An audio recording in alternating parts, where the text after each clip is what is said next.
Olá pessoal, aqui é o professor Pio, de volta com vocês falando sobre o quê? Sobre história. Ora, na última aula nós falamos um pouquinho sobre isso daqui, ó, o Paleolítico, lembra disto? Então era o homem nômade, aquele homem que não tinha moradia fixa, ele andava atrás de alimentos, então ele era o quê? Coletor, caçador e morava em abrigos naturais e assim por diante. Tudo bem?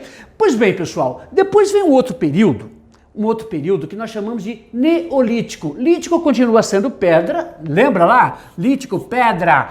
Aqui, novo.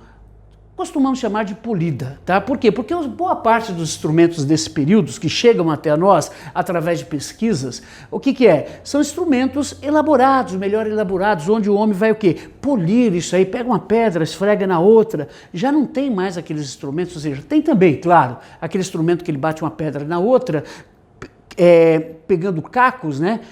Pegando fragmentos, lascando para utilizar. Aqui os instrumentos são muito mais elaborados, tá ok? Aqui nós estamos falando de um homem, nós estamos falando de um período que vai ali, o Paleolítico, lá do surgimento do homem, há 60 mil anos, um pouco mais, até aproximadamente 15 mil anos antes de Cristo. Nesse período, tá, de 15 mil anos para 10 mil anos aproximadamente, vai surgindo o chamado Neolítico, né? Isto não é do dia para o outro, tá? Vai levar muito tempo. E quais as principais características, professor, do Neolítico?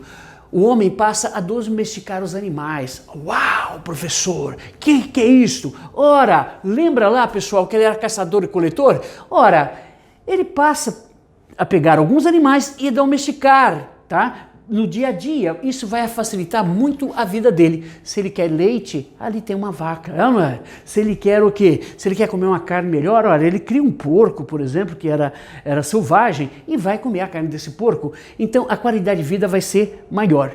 Então, para esse homem, para ele criar esse animal, ele precisa ficar mudando? Não, ele começa a fixar em residência. Não abandona aquelas características anteriores, né, de quais? De coletor, caçador, ou seja, continua caçando, continua coletando, mas passa a domesticar os animais, certo? Outra coisa importante, pessoal, ele vai ser o quê? Um grande observador da natureza, ele vai observar a natureza e ele vai observar que, por exemplo, ali próximo aos rios que ele para, uma coisa importante que eu acabei não falando, tá? Lá quando ele era caçador e coletor, claro que parava em alguma localidade, né? Mas ele parava sempre aonde? Próximo aos grandes rios, próximos aos rios, por quê? Porque a oferta de alimentos é bem maior ali, tá ok? Então, aqui, olha, claro que ele vai fixar, vai próximo a esses rios. Continua, então, tendo esses rios como o quê? Grandes localidades de oferta de alimentos. Como qualquer animal, o homem está atrás de alimentos. Tranquilo. Por exemplo, quando você tem uma oferta maior de alimentos numa determinada região, determinadas populações de animais, eles crescem ou diminuem. Cresce, por exemplo, nos meios urbanos que nós moramos hoje, nas cidades, o que nós produzimos bastante? Lixo e outras coisas. Isto, para alguns animais, é comida. Então nós vamos ver que a população de ratos nas cidades, elas crescem por quê? Porque tem uma grande oferta de alimentos. Mas como o homem também é um animal, isto é válido para ele também. Se a gente tem uma oferta grande de alimentos, ele procria, ele cresce. Consegue o quê? Mais alimentos, os seus anticorpos vão trabalhar melhor, ou seja, a perspectiva de vida cresce. E isso tudo estava acontecendo ao mesmo tempo, é claro, não é? Vamos lá. Observando a natureza, esse homem observou que o que cai, por exemplo, uma fruta que cai de um pé, com o passar do tempo ela brota, ela cresce. Ele observando essa natureza, ele vai descobrir uma coisa fundamental. Aqui, ó, ocorre o quê? A descoberta da agricultura. Isso daqui, o que é? Isso daqui é uma grande revolução. Por quê?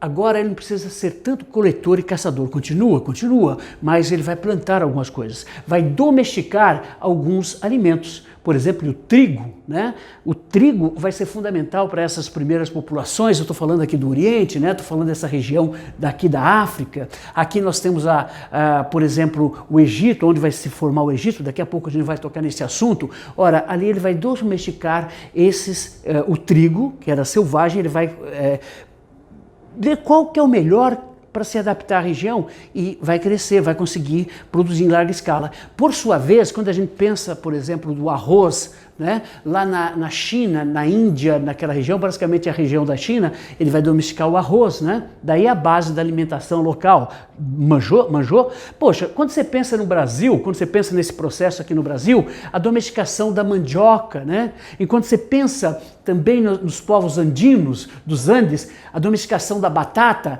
Então a batata, os tubérculos aí que eu estou falando, batata e mandioca, corresponde para cá. Por outro lado, claro que eu estou falando lá do mundo asiático, né? Oriente Médio, Ásia, essa região, são outros produtos, tá ok? Mas vamos lá, agricultura, descoberta da agricultura, coisa boa, hein? O que vai acontecer? O homem tem que ficar o quê? No mesmo lugar, então ele se torna sedentário. Que diabo é isso aí, professor? O contrário de nômade.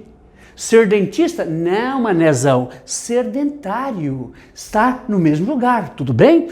Pois bem, e aí esse homem vai parando naquela localidade, a vida vai mudando, ele vai se organizando agora, a moradia dele vai mudar também, né? Claro que ele ainda utiliza alguns abrigos, depende da oferta da região, mas ele começa a ter o quê?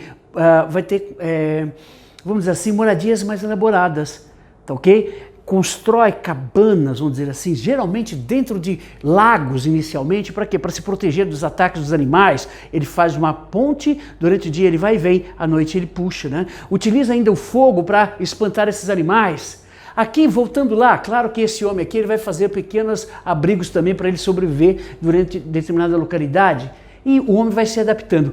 Essa sociedade vai se organizando, vai surgir uma organização um pouco mais elaborada, mais complexa, que a gente vai trabalhar isto no próximo bate-papo, que a gente chama de quê? Formação das civilizações, tá ok? Beleza? E esse período, então, ele vai, o período paleolítico, eu dei duas características marcantes aí, que é o paleolítico e neolítico, né, nesse período da pré-história, vai ali até próximo à descoberta da escrita, aproximadamente 4.000 anos antes de Cristo, quando acontece o quê?